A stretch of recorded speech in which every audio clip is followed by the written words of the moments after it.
तो बाबा को तो कुछ भी समझ में नहीं आया इसका अर्थ क्या है।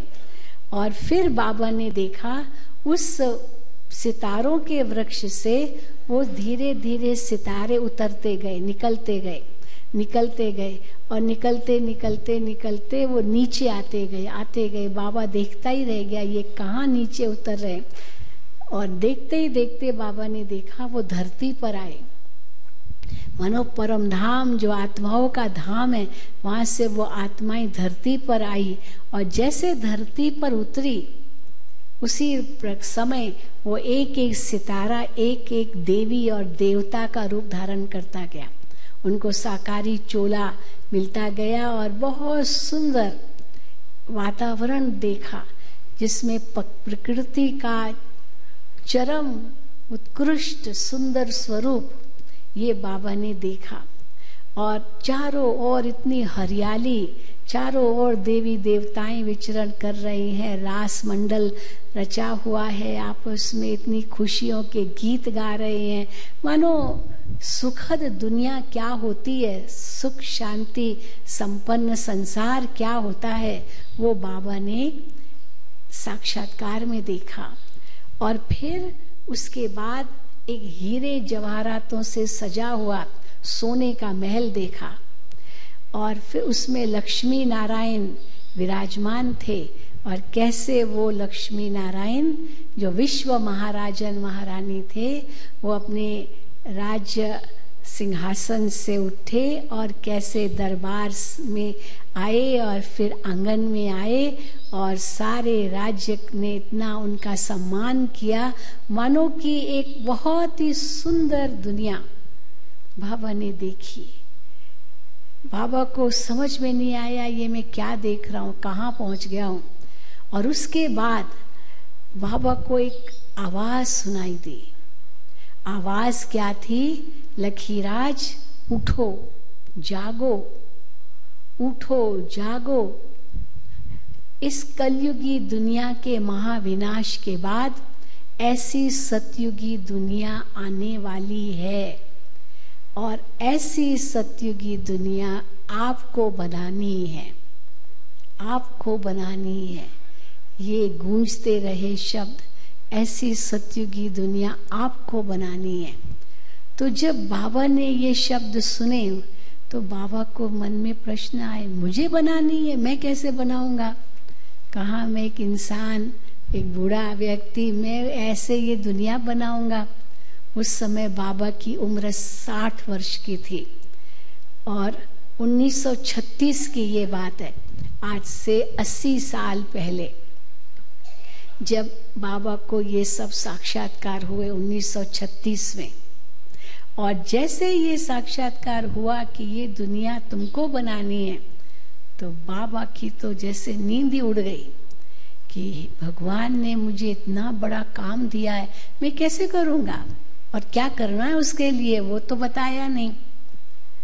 लेकिन बाबा को लगा कि मैं बनारस में ऐसे हाथ पर हाथ धरे बैठा रहूँगा तो कुछ भी नहीं कर पाऊँगा। तो पहले तो मैं बनारस से कलकत्ता जाता हूँ और कलकत्ते में उनके पार्टनर रहते थे, भागीदार, उनको मैं सारा बताता हूँ और फिर फैसला करना होगा कि वो धंधा करना है या भगवान का कार्य करना है। तो जैसे ही बनारस से कलकत्ता गए बाबा, तो दुकान में बहुत सुंदर शोरूम थी, हीरे जवाहरातों के जेवर, आप सोच सकते हैं कितना सुंदर होगा वो स्थान भी। तो बाबा को ऐसे लगा जैसे ये हीरे तो क्या, लेकिन पत्थर है। बाबा की दृष्टि सारी बदल गई, इतना वैराग्य आ गया बाबा को, सारी दुनिया से सबसे वैराग्य आ गया और ये बिल्कुल जैसे एकदम बदल गए बाबा। क्योंकि एक और बाबा ने कलयुगी दुनिया का विनाश देखा, दूसरी ओर एक नई दुनिया देखी और उनको भगवान ने बड़ा काम दिया कि आपको ऐसी दुनिया बनानी है। तो उसी में ही बाबा को ये पूरा कलयुगी संसार जैसे बस अभी गया कि गया ऐसे महसूस होने लगा, एक वैराग्य सा आ गया। और जब अपने भागीदार के आगे जाकर ये बातें बताई तो उनका भागीदार भी बड़ा आश्चर्य खाने लगा बाबा को देखकर, ये क्या हो गया है इनको, क्योंकि बिल्कुल बदल गए एकदम। कहाँ उनका ठाठ था, राजाओं महाराजाओं से उठना बैठना उनका होता था, और एक सिंपल धोती कुर्ता, बस एक साधारण इंसान की तरह बाबा बन गए। और यही देखा कि अभी तो मैं ये धंधा नहीं कर सकता हूँ, मुझे भगवान ने बहुत ऊंचा रत्नों का धंधा दिया है, जो इसकी भेंट में ये तो पत्थर है। तो अपने पार्टनर से उन्होंने वो सारा जो बिजनेस है वो वाइंड अप कर दिया, अपना शेयर जो उनका था बिजनेस में वो ले लिया और दुकान पार्टनर को दे दी, और जो उनका शेयर था वो लेकर बाबा हैदराबाद सिंध चले गए वापस अपने घर में। तो जब अपने घर में पहुंचे तो भी उनका पूरा परिवार हैरान हो गया, ये बाबा को क्या हो गया है, क्योंकि जो बाबा का रहन सहन था बहुत ऊंचा था, परंतु बहुत ही सात्विक विचारों के थे। सात्विक विचार यानी कट्टर वैष्णव थे। कभी शराब तो क्या, सिगरेट बीड़ी मीट ये कभी बाबा ने अपने जीवन में हाथ भी नहीं लगाया था, इतने सात्विक विचारों के थे। तो अब ये भी परिवर्तन आ गया, ठाठ तो बहुत था, लेकिन जब इतना परिवर्तन आ गया तो घर वाले भी सोचने लगे कि भगवान को इनसे कुछ कराना है, कैसे कराएंगे, वो ईश्वर की क्या शक्ति अभी काम करेगी, क्या चमत्कार होगा, सब इसी इंतजार में थे कि अचानक जैसे बाबा वहाँ घर गए तो एकांत में रहने लगे, अपने कमरे में ही रहते थे, रहने लगे थे, शांत रहते थे, ज़्यादा बोलना नहीं। लेकिन एक इच्छा थी कि अब भगवान मुझे ये भी तो बताए कि मुझे इतनी बड़ी दुनिया, सत्य की दुनिया रचनी कैसे है, कैसे रखूंगा, कैसे करूंगा। तो एक दिन की बात है कि बाबा अपने कमरे में बैठे थे कि अचानक बाबा को ज्योति स्वरूप परमात्मा शिव का साक्षात्कार हुआ। बहुत सुंदर प्रकाशमय स्वरूप उनके सामने प्रकट हुआ, बहुत ही सुंदर था, इतना ही शक्तिशाली पर इतना ही शीतल, तेज भी था, पर वो तेज कोई जलाने वाला तेज नहीं, लेकिन इतना शीतल, इतना प्यारा, इतना सुंदर स्वरूप प्रकाश का वो बाबा ने देखा। और धीरे धीरे बाबा ने क्या देखा कि वो जो प्रकाश का स्वरूप था वो उनके निकट आता गया, निकट आता गया, और निकट आते आते आते उनमें समा गया। ये बाबा ने अनुभव किया, वो प्रकाश उनके अंदर में चला गया, और जैसे अंदर में गया उनको इतनी शक्ति का अनुभव हुआ जो बाबा खुद समझ नहीं पाए कि ये क्या हो रहा है, मुझे कुछ समझ में नहीं आया। लेकिन उसके बाद चमत्कार होने लगे। क्या चमत्कार होने लगे? क्योंकि परमात्मा शिव ने उनके मुख से अपना परिचय दिया, मैं निज आनंद रूप हूं, मैं शिव हूं, मैं ज्ञान स्वरूप हूं, मैं शिव हूं, मैं प्रकाश स्वरूप हूं, मैं शिव हूं। ये परमात्मा शिव ने उनके मुख से अपनी पहचान दी, पर बाबा को कुछ समझ में नहीं आया। तो जब ध्यान से नीचे उतरे तो परिवार वालों ने पूछा, ये आवाज तो उन्होंने सुनी, उनके मुख से निकली, लेकिन बाबा ने अनुभव किया, क्या किया वो समझ में नहीं आया। तो जब बाबा से पूछा कि बाबा आपने क्या अनुभव किया, तो बाबा ने कहा कोई प्रकाश था, बहुत तेजोमय पर बड़ा प्यारा, और बहुत कोई शक्ति थी, प्रकाश भी था, शक्ति भी थी, बहुत सुंदर भी थी। वर्णन करता गया जैसे उसी नशे में, और वो प्रकाश मेरे निकट आया, और निकट आते आते आते मेरे अंदर समा गया। ये मैंने अनुभव किया, बाकी आगे मुझे कुछ पता नहीं, क्योंकि बाबा भी बिल्कुल उसी जो अनुभव किया उसी में जैसे खोए हुए थे। तो ये जब शिव परमात्मा ने अपनी पहचान उनके द्वारा दी और उनको ये दिव्य अनुभव कराया, उसके बाद चमत्कार होने लगे। सबसे पहला चमत्कार कहो या क्रांति कहो, वो उस समय हुई कि जो भी बाबा को देखता था उनको श्री कृष्ण के साक्षात्कार बाबा से होते थे। बाबा मान लो खड़े हैं तो जैसे श्री कृष्ण खड़ा है, बाबा बैठे हैं तो जैसे श्री कृष्ण बैठा है। मतलब श्री कृष्ण का वो रूप, वो जो बुजुर्ग रूप और धोती कुर्ता वाला स्वरूप गायब, और श्री कृष्ण साक्षात्कार मूर्त वो उनके सामने खड़ा है।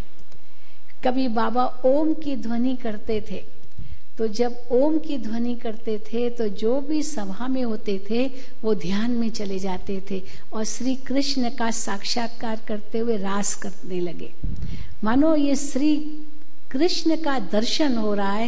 ये इतनी बड़ी न्यूज हो गई कि चारों ओर ये आवाज फैल गया कि जो दादा लेखराज के पास जाता है उनको कृष्ण के दर्शन होते हैं।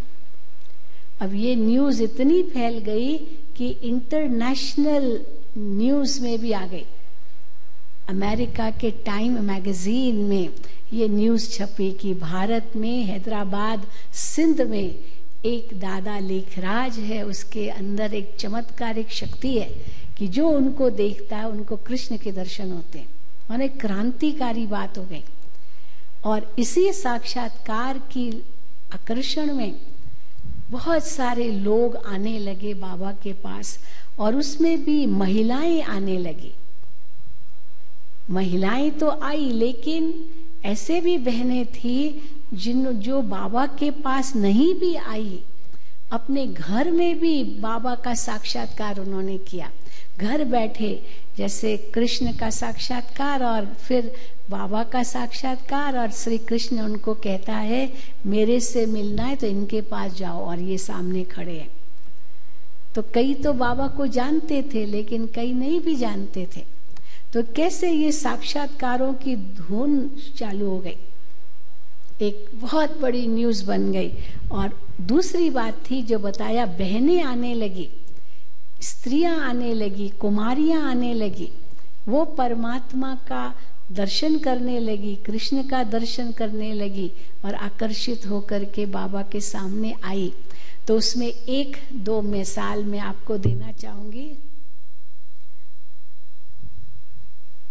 ये एक दो मिसाल है। आप हैं राधे, इनका नाम राधे था, और कैसे ओम राधे पड़ा, क्योंकि इनके पिताजी की डेथ हो गई थी, हार्ट फेल हो गया था, बहुत बड़ी बिजनेस थी उनकी और उस बिजनेस में उनका घाटा पड़ गया था, तो हार्ट फेल होकर के गुजर गए। तो इनकी माँ बहुत रोती थी, और ये उस समय करीब 16 साल की थी। तो कैसे इन्होंने जब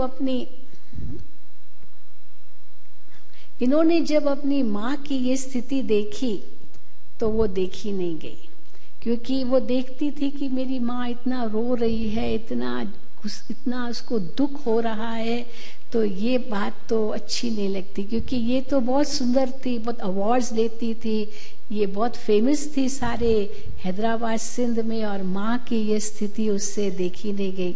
तो किसने कहा कि आप इनको बाबा के पास ले जाओ और बाबा से उनको शांति का अनुभव होगा।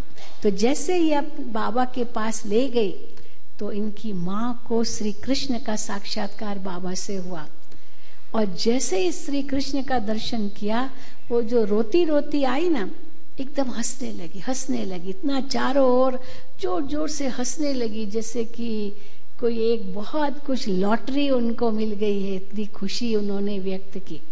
अब ये भी एक बड़ी न्यूज बन गई कि कैसे राधे की माँ रोती रोती आई और हंसती हंसती गई। तो बाबा इनके पिता को जानते थे, क्योंकि बिजनेसमैन थे, वो भी हीरो का व्यापारी थे, तो कैसे उनकी डेथ हुई ये भी बाबा को पता था। तो इसीलिए, और ये माँ बेटी थी, अब तो और तो कोई फैमिली मेंबर और थे ही नहीं, भाई था वो भी पहले गुजर गया था, तो मानो बस माँ बेटी थी। तो ये गाती बहुत अच्छा थी, तो बाबा ने इनको भजन दिया और कहा कि तुम ये भजन गाओ और ओम की ध्वनि करो जैसे बाबा करते थे। तो आपने ओम की ध्वनि की और सितार पर, हारमोनियम पर भजन गाया। तो जैसे आपने ये गाना शुरू किया तो सबको इनसे राधे का या लक्ष्मी का साक्षात्कार होने लगा, सरस्वती का साक्षात्कार होने लगा। मानो कि इनके प्रति भी जैसे बाबा के प्रति आकर्षण वैसे इनके प्रति हुआ। और ये तो उस समय 16 साल की थी। बाबा से कोई लौकिक में संबंध नहीं था, वो तो 60 साल के थे और ये 16 साल की थी। तो लेकिन आते ही माँ और बेटी दोनों जैसे उन्होंने अपना जीवन इसमें समर्पित कर दिया। और इसी प्रकार और भी कई बहनें आई जिन्होंने अपना जीवन समर्पित कर दिया। उसमें दूसरी बहन दादी प्रकाशमणि, जो ईश्वरीय विश्वविद्यालय की मुख्य प्रशासिका 38 सालों तक रही। बाबा के देह त्याग के बाद 69 से 2007 तक। तो आप उस समय 14 साल की थी और 9वीं 10वीं पढ़ती थी। ये कृष्ण की बहुत भक्ति करती थी। तो किसने इनको कहा कि आप वहां जाओ, आपको कृष्ण के दर्शन होंगे। लेकिन सवेरे ही सवेरे इनको कृष्ण का दर्शन घर में हुआ। घर में बाबा वो जैसे रात को सारा सोई, सवेरे उठते ही उसको इतना सुंदर अनुभव हुआ जैसे वो श्री कृष्ण के साथ बगीचे में रास कर रही है और श्री कृष्ण के पास है और श्री कृष्ण के आगे बाबा आ गए।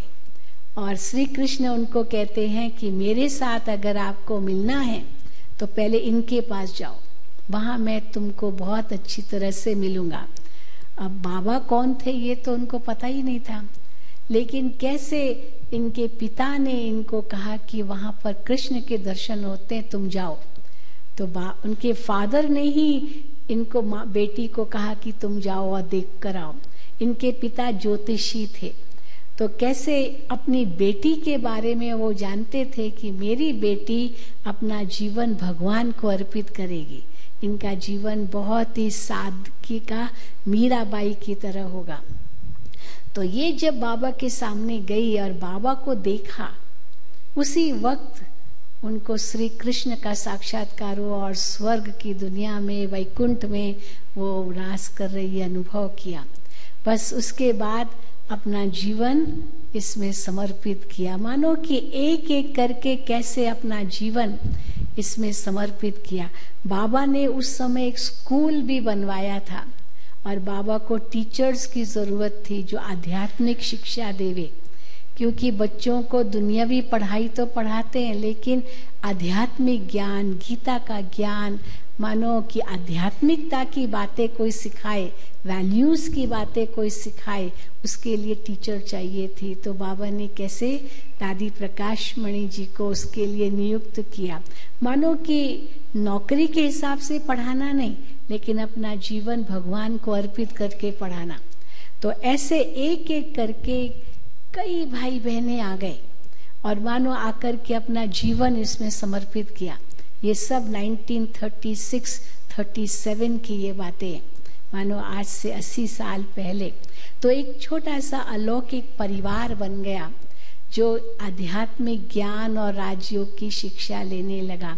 फिर शिव परमात्मा ने इन सबको एक आदेश दिया कि अब अपने जीवन को पवित्र और योगी बनाना है, क्योंकि पवित्रता के बल से ही, योग की शक्ति से ही जीवन में परिवर्तन आएगा और ये संसार भी बदल करके फिर सतयुग बनेगा, इसी के आधार से ही बनेगा। तो इन सब ने प्रतिज्ञा कर ली कि हम अपने जीवन को पवित्र और योगी बनाएंगे। तो काफी सारे कुमारियां थी, बच्चे भी थे, लेकिन सब ने ये प्रतिज्ञा कर ली। अब जैसे ये प्रतिज्ञा जो भगवान ने कराई ये कर ली, तो इसके बाद एक बहुत बड़ी न्यूज बन गई इसकी भी, क्योंकि एक क्रांति तो दूसरी फैल गई थी। एक और साक्षात्कार की क्रांति, दूसरी ओर कन्याएं, माताएं ज्यादा आने लगी, वो भी एक क्रांति थी। और तीसरी ओर ये परमात्मा ने जो आदेश दिया कि अपने जीवन को पवित्र और योगी बनाना है, क्योंकि इससे ही सतयुगी दुनिया की नींव पड़ेगी। तो वो जब किया तो समाज में थोड़ा विद्रोह चालू हुआ, क्योंकि विरोध करना शुरू किया। तो ये भी बाबा ने सामना किया, क्योंकि बाबा कहते थे ये मेरी शक्ति नहीं है। कई समझते थे कि इनके पास कोई जादू है, कोई चमत्कार है। बाबा कहते थे ये मेरी ताकत नहीं है, ये मैं नहीं कर रहा हूं। मुझे भी जब शिव परमात्मा ने जो आदेश दिया उस अनुसार मैंने किया। तो बाबा की जितनी भी चल अचल प्रॉपर्टी थी, बाबा ने परमात्मा के आदेश पर कन्याओं माताओं के आगे समर्पित कर दिया, उनके नाम पर विल कर दी अपनी प्रॉपर्टी की, क्योंकि बाबा के पास प्रॉपर्टी बहुत थी। तो धन भी था, संपत्ति सारी, फैमिली भी बाबा के साथ ही थी, वो कोई सन्यासी नहीं बने। लेकिन वो प्रॉपर्टी 8 बहनों के नाम पर की। और फिर बाबा वहां से कराची चले गए। कराची में लगभग 385 उसमें भी मुख्य रूप से बहनें, यंग सिस्टर्स, जिन्होंने अपना जीवन समर्पित किया ईश्वर को, वो वहाँ एकांत में रहने लगी। और कराची सागर के किनारे पर है, तो वहाँ सुबह सुबह जाती थी और शॉर्ट्स एंड शर्ट ऐसे पहन करके एक्सरसाइज करती थी। वहाँ जैसे मुंबई में जुहू बीच है, चौपाटी है, वैसे कराची में क्लिफ्टन बीच है, सागर का किनारा बहुत ही सुंदर है वो कराची का। तो वहाँ जाकर के ये एक्सरसाइज करती थी, तपस्या करती थी, परमात्मा की याद एक बेहद सागर के सामने विराजमान होके करती थी। मानो सुबह का टाइम ये सागर के किनारे बिताते थे और फिर दिन भर में तपस्या करते थे। तो मानो बाबा और मम्मा, तो बाबा तो बड़ी आयु के थे, मम्मा तो यंग थी, क्योंकि 16 साल की उम्र में समर्पित हुई। तो 14 सालों तक 1937 to 1950 14 साल बिल्कुल दुनिया की निगाहों से दूर रहे, एकदम आइसोलेशन में रहे कराची में। और 37 to 50 ये 14 सालों में दुनिया में बहुत बड़ा परिवर्तन आया। और ये संस्था कराची में बिल्कुल एकांत में तपस्या कर रही थी।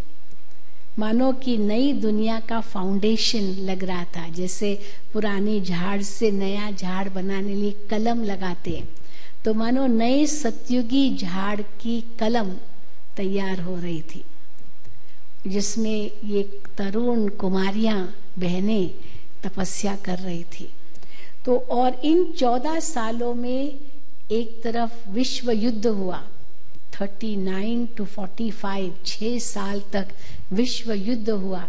और वो युद्ध तब समाप्त हुआ जब अमेरिका ने जापान पर, हिरोशिमा नागासाकी पर बॉम्ब गिराए और पूरे शहर के शहर तबाह हो गए, लाखों लोग मारे गए। सेकेंड वर्ल्ड वॉर में भी कितने लाखों को अपना जीवन से हाथ धोना पड़ा था, इतनी तबाही हुई थी दुनिया में सेकेंड वर्ल्ड वॉर में। और यूरोप का तो नक्शा ही बदल गया था, कम्युनिज्म चारों तरफ फैला था, ईस्ट यूरोप सारा कम्युनिज्म आ गया। और भारत के अंदर बंटवारा हुआ 47 में, हिंदुस्तान पाकिस्तान अलग हो गया।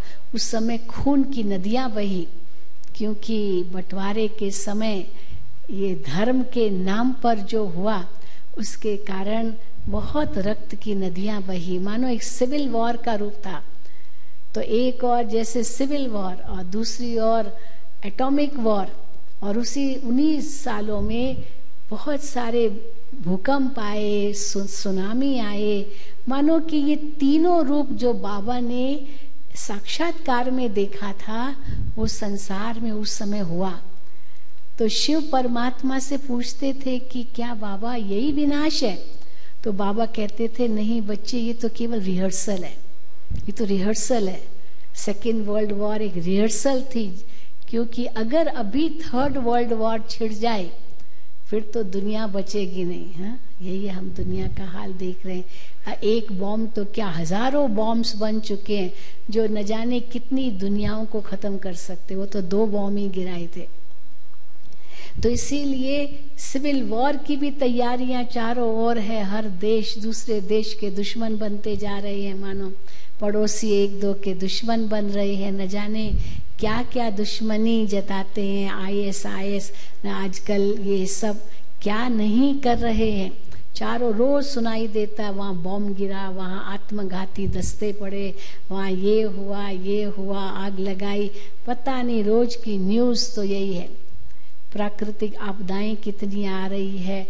मानो ये तीनों ही रूप से जो विनाश है वो कहीं न कहीं अपना जलवा दिखा ही रहा है, वो हम देख रहे हैं। तो और यहाँ ये 14 साल जो इन्होंने तपस्या की वो भी रंग लाई। और कैसे बंटवारा तो हुआ, पर ये कराची में थे और ये पाकिस्तान का हिस्सा बन गया। और फिर शिव परमात्मा ने आदेश दिया कि अभी यहाँ ही तपस्या करनी है, और समय आएगा बाबा बताएंगे कि भारत में कब जाना है। तो 47 के बाद भी 50 तक 3 साल ये कराची में ही रहे, दुनिया से बिल्कुल दूर।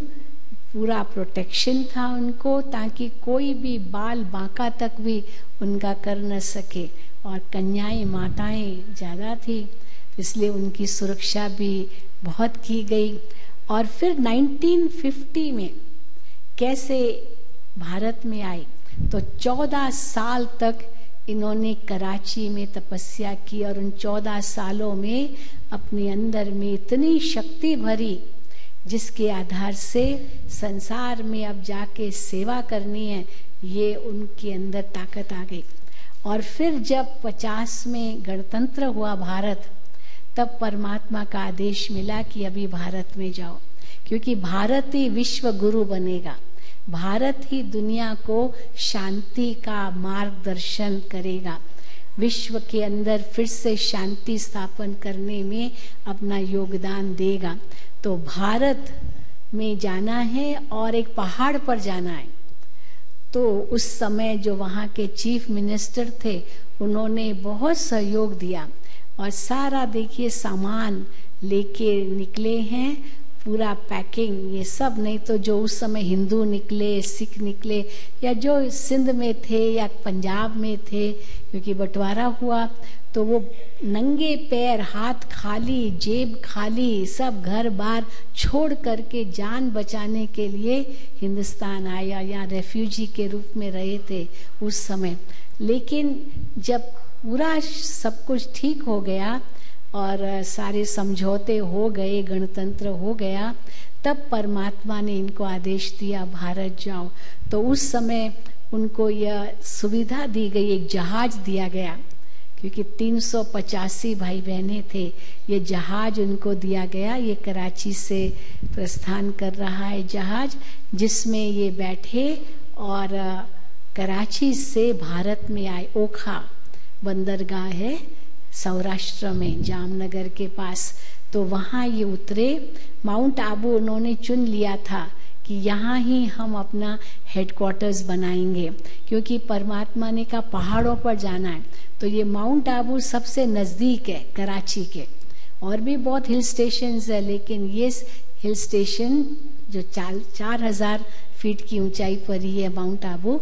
तो यहाँ पर उन्होंने अपना स्थान बनाया और फिर ओखा बंदरगाह से बाई ट्रेन आबू रोड पहुँचे हैं। और 50 साल के मानो पहले, 80 साल पहले ये जो ट्रेन आप देख रहे हैं उस समय की है, 1950 की ये ट्रेन है, जिस समय ये कराची से भारत में आए या ओखा से आबू रोड आए हैं। तो उस समय ऐसी ट्रेन थी ये।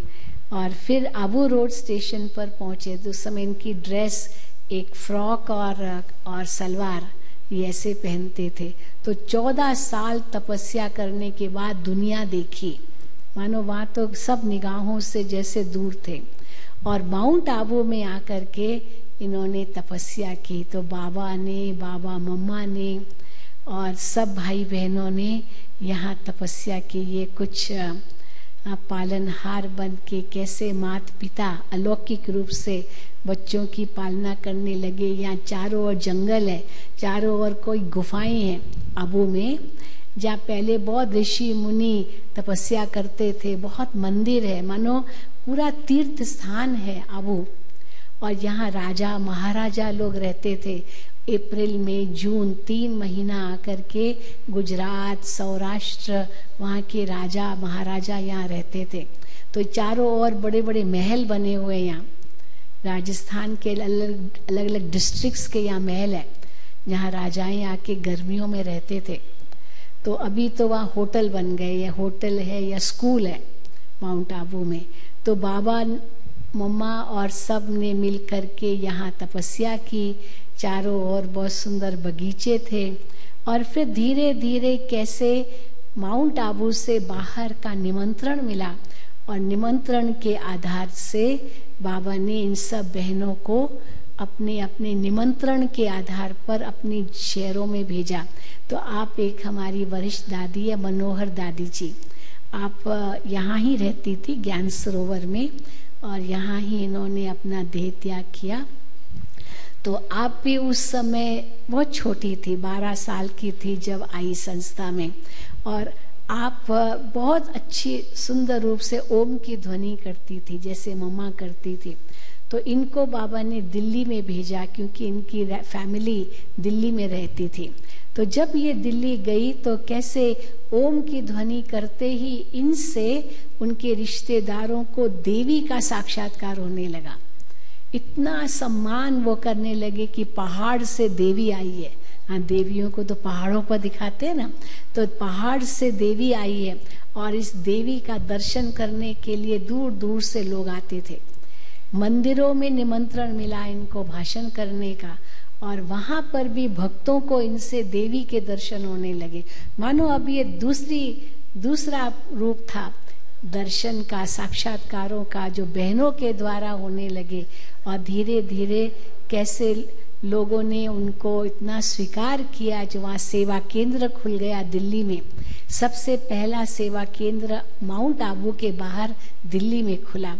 और फिर वहाँ से भाई बहनें आने लगे, और फिर मम्मा भी चारों ओर जाने लगी थी। बाबा भी जाते थे, बाबा कम जाते थे, मम्मा बहुत चक्कर लगाती थी। दादी प्रकाश मणि मम्मा के साथ ही रहते थे, तो मम्मा के लिए कहते थे माँ, और दादी प्रकाश मणि जो उनके साथ साथ रहते थे उनको कहते थे जैसे 3/4 माँ, मुन्नी माना पौनी, 3/4 उस हिसाब से उनको कहते थे। क्योंकि बिल्कुल माँ का पाठ वो भी बजाती थी, पर मम्मा के सानिध्य में।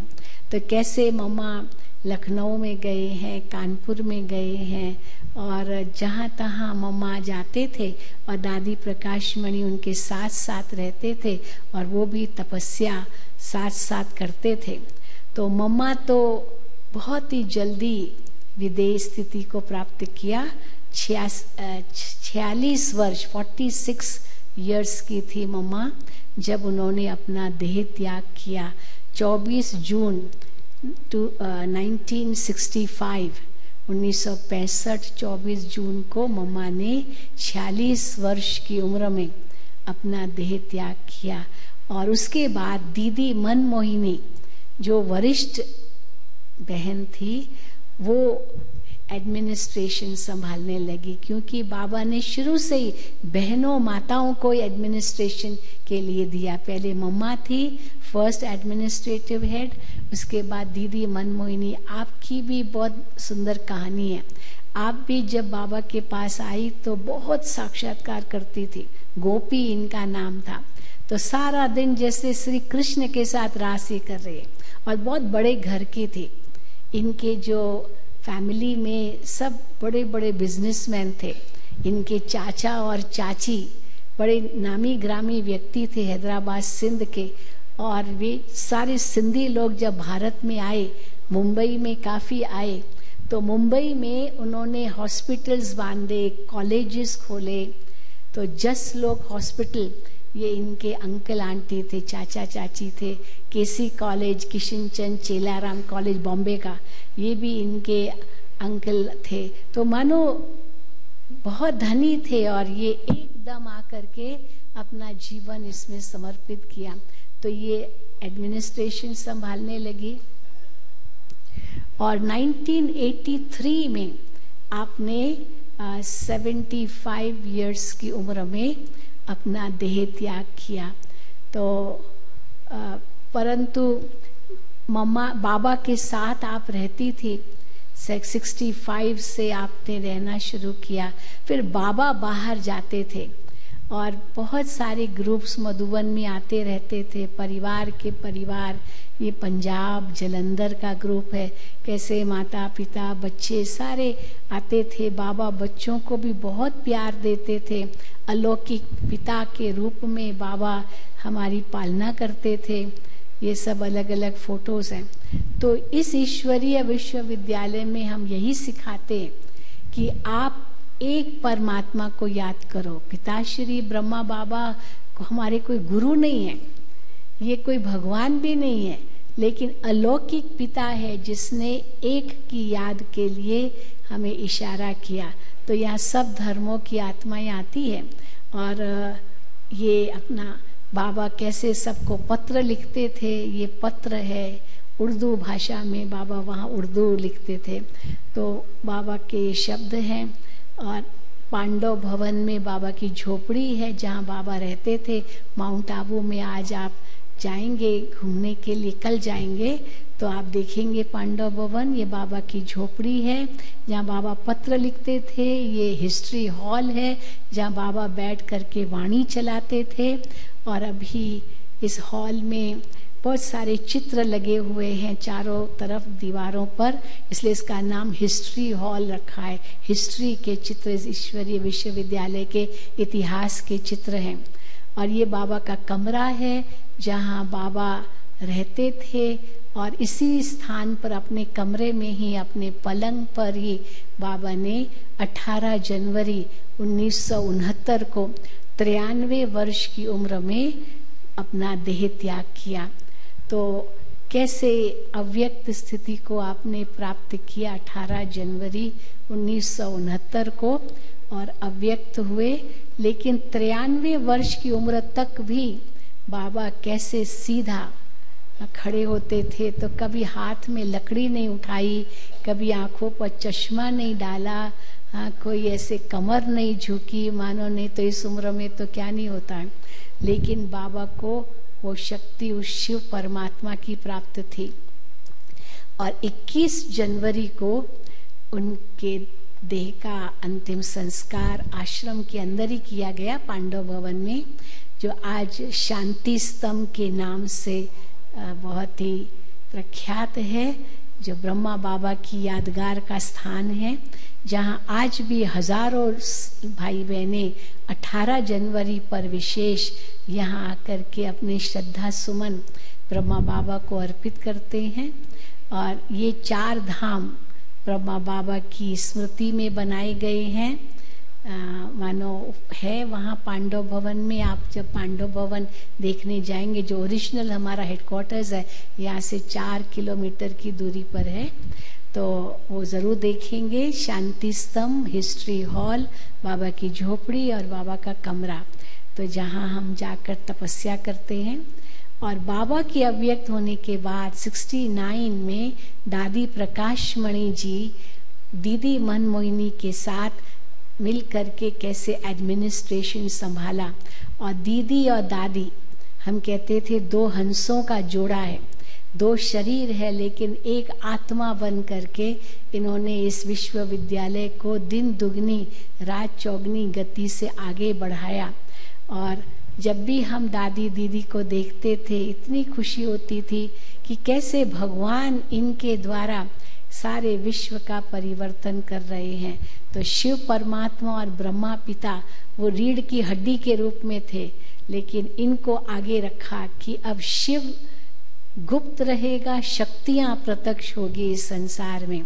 तो दादी दीदी के साथ साथ अनेक और भी वरिष्ठ दादियां, जो उस समय कोई 16 साल की, कोई 20 साल की, कोई 18 साल की, इस प्रकार के थे, जिन्होंने अपना जीवन समर्पित किया उस समय। और इनके नाम पर बाबा ने अपनी सारी प्रॉपर्टी विल कर दी। तो उनको हम कहते यज्ञ की वरिष्ठ दादियाँ। दादी माना बड़ी बहन, हिंदी भाषा में दीदी कहते बड़ी बहन को, और बस सिंधी भाषा में बड़ी बहन को दादी कहते हैं, और बड़े भाई को दादा कहते हैं। जैसे बंगाली में दादा, तो सिंधी में भी बड़े भाई को दादा कहते हैं। तो दादा माना ब्रह्मा बाबा को लौकिक में दादा लेखराज कहते थे। और फिर तो बाबा, ब्रह्मा बाबा, परमात्मा का रथ, जिसके द्वारा शिव परमात्मा ने अपना परिचय दिया। और फिर 70 के बाद हमारे सेवा केंद्र विदेशों में खुले। ये पहला ग्रुप लंदन से यहाँ पहुँचा है। और फिर तो पांडव भवन के सामने ये ओम शांति भवन बना, जहाँ 3000 भाई बहनें, एक यूनिवर्सल पीस हॉल है, वहाँ बैठ सकते हैं। और हमारे बहुत बड़े कॉन्फ्रेंसेस वहाँ हुई, अभी भी होती है। अभी तो और बड़े हॉल्स बन गए हैं, लेकिन उस समय 1983 में इस हॉल का निर्माण हुआ, जहाँ देश विदेश के लोग आते हैं और यहाँ ज्ञान लेते हैं। कई कॉन्फ्रेंसेस होती है। ये ज्ञान सरोवर 91 में ज़मीन ली गई, जहाँ एकेडमी बनी है, और 95 में इसका उद्घाटन हुआ। यहाँ माउंट आबू में ग्लोबल हॉस्पिटल है, जहाँ एक अम्ब्रेला के अंदर कितनी पैथीज सेवा कर रही है, और 50-60% समर्पित भाई बहनें, योगी आत्माएं कैसे सेवाएं दे रही है। और जहाँ से आप पहाड़ चढ़े होंगे माउंट आबू का, तलहटी, जिसको हम आबू रोड कहते हैं, तो आबू रोड से वहाँ पर बहुत बड़ा हमारा परिसर है, जिसको शांतिवन कहते हैं। तो 96 में वहाँ पर हॉल का निर्माण हुआ, जहाँ 20,000 भाई बहनें बैठ सकते हैं। तो आप जब वापस जाएंगे आबू रोड, अवश्य ये देखेंगे, या कईयों ने देखा भी होगा। तो 20,000 भाई बहनें एक साथ यहाँ क्लासेस सुनते हैं, लेक्चर्स सुनते हैं, प्रोग्राम्स करते हैं। और डायमंड हॉल क्यों? क्योंकि 60 साल हुए थे 96 में, तब डायमंड जुबली हॉल नाम रखा। और दादी प्रकाशमणि जी ने 85 साल की उम्र में अपना देह त्याग किया, 25 अगस्त 2007 को। और उनकी स्मृति में शांतिवन में ही प्रकाश स्तंभ बना है, जहाँ उनके देह का अंतिम संस्कार किया गया था। ये दादी प्रकाशमणि का यादगार। और इस समय दादी जानकी